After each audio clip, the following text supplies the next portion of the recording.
siap. Kalau yang Maha Kuasa tidak berkehendak, artinya kita semua tidak berkumpul hari ini. Untuk mengawali sharing session ini, saya mencoba untuk mengutip salah seorang paus, namanya Paus Yohanes Paulus II. Pasca Perang Dunia Kedua itu beliau berkunjung ke Mekah. Ketika sampai di Mekah, ada yang tanya, kenapa Anda kesini? Kenapa Anda mengunjungi rumah orang Muslim? Paus Yohanes Paulus II ini berkata, salahkah aku jika berkunjung ke sesamaku? Salahkah aku jika berkunjung ke rumah saudaraku? Artinya bahwa kami mahasiswa Universitas PGRI Kanjuran Malang tidak salah mengunjungi saudara-saudara kita yang ada di sini.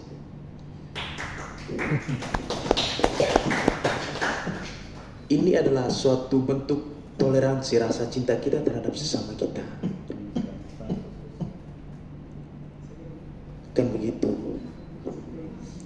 Nah, saya mencoba untuk membedah eksistensi daripada Ahmadiyah di Kota Bogor dengan cara pandang filosofi.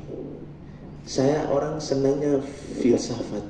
Kadang ada orang yang bilang, oh mahasiswa ini terjerumus dalam filsafat, artinya dia ateis, artinya dia tidak punya Tuhan. Nah itu yang berbicara seperti itu, kalau bahasa saya itu orang yang tidak paham Pancasila itu.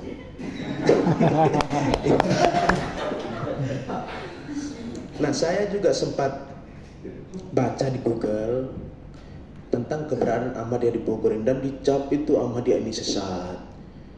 Mohon maaf ya, Ahmadiyah ini menyebarkan ajaran-ajaran yang tidak bermanfaat.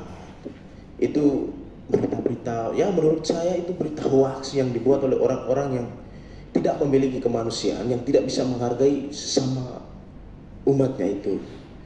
Akhirnya hari ini saya mendapat kesempatan untuk berkunjung langsung ke sumber mata airnya, untuk menimba air daripada sumbernya itu sendiri. Jadi dalam sudut pandang filosofi, saya mencoba untuk mengutip Immanuel Kant dengan Jean-Jacques Rousseau, ada John Locke juga.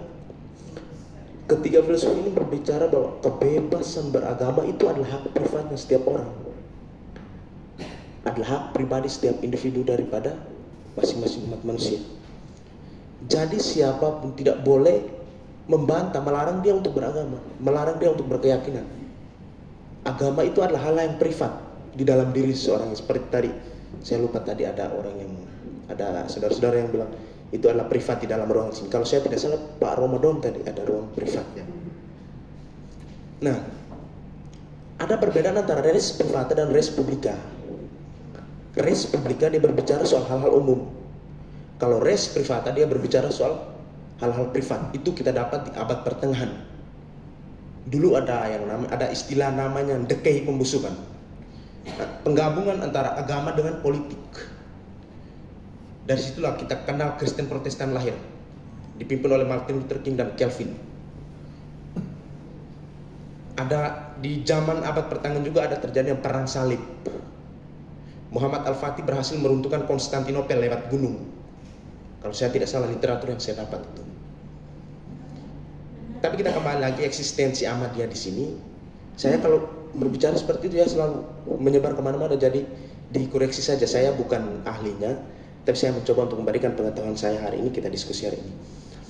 Nah, di berita yang saya dapatkan di Google itu bahwa pemerintah Kota Bogor itu kadang juga melarang saudara-saudara Ahmadiyah untuk semisal membuat suatu kegiatan.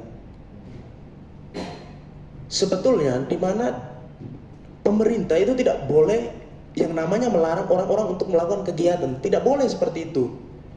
Itu pemerintah ngaco sebenarnya. Nggak boleh seperti itu. Itu artinya pemerintah membatasi hak warga negara untuk berekspresi, kebebasan berekspresi itu. Kebebasan itu mutlak dalam diri seseorang. Entah itu dia mengekspresikan dengan cara apapun, itu adalah haknya dia, selagi dia tidak merugikan orang lain. Kan begitu. Kebebasan itu bukan hadiah dari seorang pemimpin juga. Bukan hadiah dari negara. Tapi hak yang mesti diperjuangkan oleh setiap orang dengan cara sendiri dan dengan usaha bersama. Itu kata Albert Camus di dalam bukunya Krisis Kebebasan. Tapi kita kembali lagi bahwa biarkan saja orang-orang menganggap kita ini sesat, kita ini tidak benar, atau kita ini apa itulah. Biarkan saja orang berbicara seperti itu. Saya kalau orang bilang agama Kristen Katolik itu begini, terserah, itu urusan Anda. Saya tidak terlalu saya tidak rugi dengan bahasa-bahasa seperti itu. Mau dia bilang saya ini, saya itu terserah. Dosa Anda tanggung sendiri, dosa saya tanggung sendiri. Tidak mungkin saya tanggung dosa Anda. Kan seperti itu.